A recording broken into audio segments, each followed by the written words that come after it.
नमस्कार, आपका स्वागत है दोस्तों। भगवान श्री कृष्ण वास्तुशास्त्र का विशिष्ट ज्ञान रखते थे। उन्होंने समय समय पर धर्मराज युधिष्ठिर को वास्तुशास्त्र का ज्ञान दिया। ये ज्ञान समस्त मानव जाति के लिए अत्यंत महत्वपूर्ण और कल्याणकारी है। श्री कृष्ण ने 5 ऐसे पेड़ पौधों के बारे में बताया है जिनका भवन की सीमा में होना दुख एवं दरिद्रता लेकर आता है। ये वृक्ष घर के सामने होने से उस घर में निवास करने वाले लोगों की कभी उन्नति नहीं होती है। उन्हें हमेशा पराजय और निराशा का ही सामना करना पड़ता है। दोस्तों, वास्तुशास्त्र के अनुसार वृक्ष तथा पौधे हमारे भवन की सुंदरता को बढ़ाते अवश्य है, साथ ही यह वातावरण को शुद्ध रखते हैं। वृक्षों से सकारात्मक ऊर्जा का संचार होता है जो हमारे जीवन के लिए अत्यंत आवश्यक होती है। वृक्ष नकारात्मकता को कम करके वातावरण को अधिक सकारात्मक बनाने का कार्य करते हैं। घर के सामने शुभ पेड़ पौधे लगाने से घर में बरकत आती है। साथ ही ये पेड़ पौधे कई प्रकार के वास्तु दोषों को नष्ट करते हैं। घर के आंगन में खड़े वृक्ष देवताओं के समान हमारे घर की रक्षा करते हैं। इसीलिए हमारे पुराण और शास्त्रों में भवन की सीमा में कुछ शुभ वृक्षों का रोपण करने की सलाह दी गई है। आज हम जानेंगे हमारे घर की सीमा में कौन से वृक्ष तथा पौधे होने चाहिए और कौन से वृक्ष नहीं होने चाहिए। जैसे कुछ वृक्षों को शास्त्रों में शुभ बताया गया है, उसी प्रकार से वास्तुशास्त्र में अशुभ वृक्षों तथा पौधों का वर्णन मिलता है। इन वृक्षों का घर की सीमा में होना अशुभ और अमंगलकारी होता है।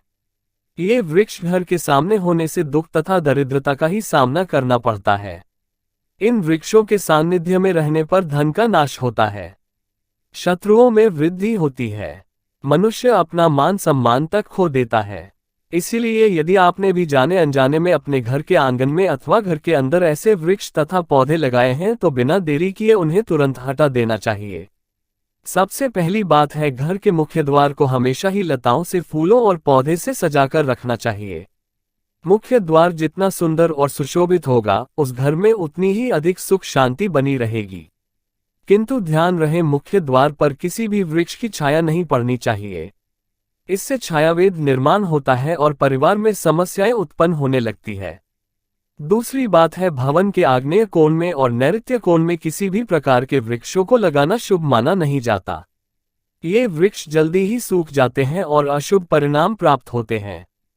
तीसरी बात है, घर की उत्तर दिशा में पाम और कनक चंपा का पौधा लगाया जाता है तो धन में वृद्धि होती है।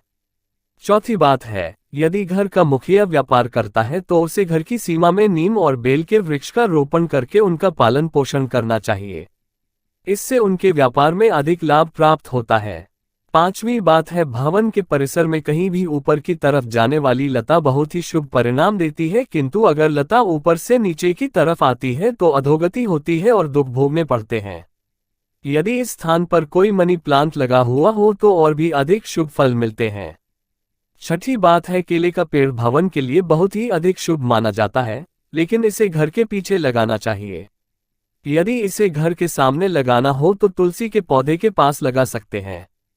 तुलसी के पास केले का पेड़ हो तो धन संपत्ति में अकस्मात ही वृद्धि होती है, क्योंकि केले के पेड़ में भगवान विष्णु निवास करते हैं और तुलसी में माता लक्ष्मी का वास माना जाता है। आइए अब जानते हैं कौन से पेड़ पौधे घर में लगाना अशुभ होता है। सबसे पहले बात कर लेते हैं कांटेदार पौधों की। दोस्तों, आपको घर में कभी भी कांटेदार पौधे नहीं लगाने चाहिए, क्योंकि कांटेदार पौधे हमारे वास्तु को प्रभावित तो करते ही हैं, साथ ही इस तरह के पौधे घर के छोटे बच्चों को भी नुकसान पहुंचा सकते हैं। इसलिए घर में कांटेदार पौधे लगाने से हमेशा बचे रहें, क्योंकि इनके कांटे नकारात्मक ऊर्जा उत्पन्न करते हैं। लेकिन फिर भी गुलाब जैसे कांटेदार पौधे लगाए जा सकते हैं, परंतु गुलाब के पौधे को घर की छत पर ही रखें तो बेहतर रहेगा। इसी के साथ अगर धार्मिक दृष्टि से भी देखा जाए तो भी कांटेदार पौधों को घर में लगाने से परिवार में लड़ाई झगड़े बढ़ जाते हैं, और इतना ही नहीं, इससे घर का वातावरण भी खराब होने लगता है। दोस्तों, दूसरे तरह के पौधे हैं दूध वाले पौधे। जी हाँ, अपने घर में कभी भी आपको ऐसे पौधे नहीं लगाने चाहिए जिनको काटने या तोड़ने पर दूध निकलता हो, क्योंकि इनमें से जो दूध निकलता है वह हमारे स्वास्थ्य के लिए ठीक नहीं होता है। अगर गलती से कोई बच्चा या बड़ा इन पौधों के दूध का सेवन कर ले तो ये हमारे शरीर के अंदर विष पैदा कर सकता है। इसलिए इस दुष्प्रभाव से बचने के लिए हमें ऐसे पौधों से दूर रहना चाहिए। वैसे धार्मिक दृष्टि से भी देखा जाए तो भी इन पौधों को घर में लगाने से घर की सुख शांति चली जाती है और घर में नकारात्मक शक्तियां प्रवेश कर जाती है। दोस्तों, इसी क्रम में तीसरे नंबर पर आते हैं मुरझाए हुए पौधे। दोस्तों, आपने देखा होगा कई बार हमारे घर के गमलों में लगे हुए पौधे सूखे या मुरझा जाते हैं, तो ऐसी स्थिति में हमें इन पौधों को घर से बाहर निकाल देना चाहिए। नहीं तो जब भी आप घर में मुरझाए हुए पौधों को देखेंगे तो आपके स्वभाव में भी परिवर्तन आ जाएगा। इसलिए घर में कभी भी सूखे हुए पौधे ना रखें, उन्हें तुरंत बाहर निकाल दें। खासकर सूखा हुआ तुलसी का पौधा घर में कभी नहीं रखना चाहिए। तुलसी का पौधा हमेशा हरा भरा रहना चाहिए। सूखा हुआ तुलसी का पौधा दुर्भाग्य लेकर आता है। शास्त्रों में कहा गया है, जिस घर में तुलसी का पौधा सूख जाता है उस घर से लक्ष्मी चली जाती है। चौथा पौधा है बोनसाई का पौधा। दोस्तों, शायद आप बोनसाई पौधों का मतलब नहीं जानते होंगे, तो हम आपको बता दें कि यह वे पौधे होते हैं जो किसी भी बड़े पेड़ का छोटा रूप होते हैं। इनकी बढ़वार को किसी वैज्ञानिक तरीके से रोक दिया जाता है। इसलिए माना जाता है कि इस तरह के पौधे हमारे चारों तरफ की सकारात्मकता को भी रोक देते हैं।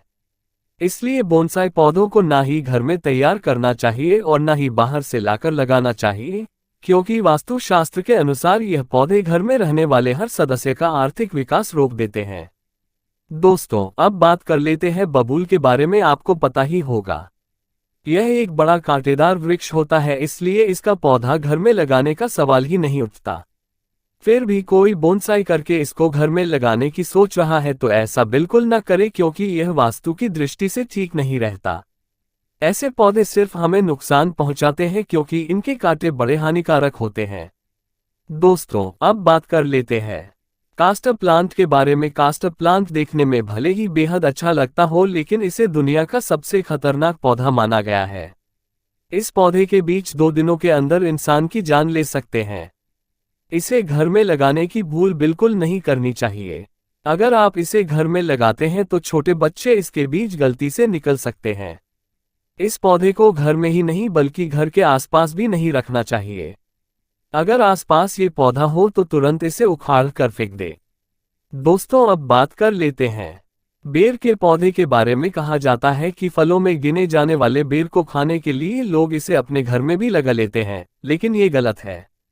कहते हैं इसे लगाने से घर में नकारात्मक शक्तियां आ जाती है। केवल इतना ही नहीं, धार्मिक दृष्टि से भी अगर देखा जाए तो बेर के पौधे के घर में होने से आर्थिक समस्या बढ़ने के साथ ही धन की हानि भी होने लगती है। इस कारण से इसे घर में नहीं लगाना चाहिए। दोस्तों, अब बात कर लेते हैं घरों में सबसे ज्यादा लगाए जाने वाले पौधे मनी प्लांट के बारे में। दोस्तों, अगर आप अपने घर में तरक्की चाहते हैं तो घर के मुख्य द्वार पर आपको मनी प्लांट लगाना चाहिए। ऐसा करने से आपको नौकरी और व्यापार में तरक्की मिलेगी। परंतु मनी प्लांट के पौधे को लगाने के दौरान इस बात का अवश्य ध्यान रखें कि इसकी लंबाई दीवार से अधिक ना हो जाए। इससे आपके जीवन में परेशानियां आनी शुरू हो सकती है। मनी प्लांट का पौधा कभी खरीदकर नहीं लाना चाहिए, बल्कि इसे दूसरे स्थान से चुराकर लाना चाहिए, तभी इसका शुभ फल प्राप्त होता है।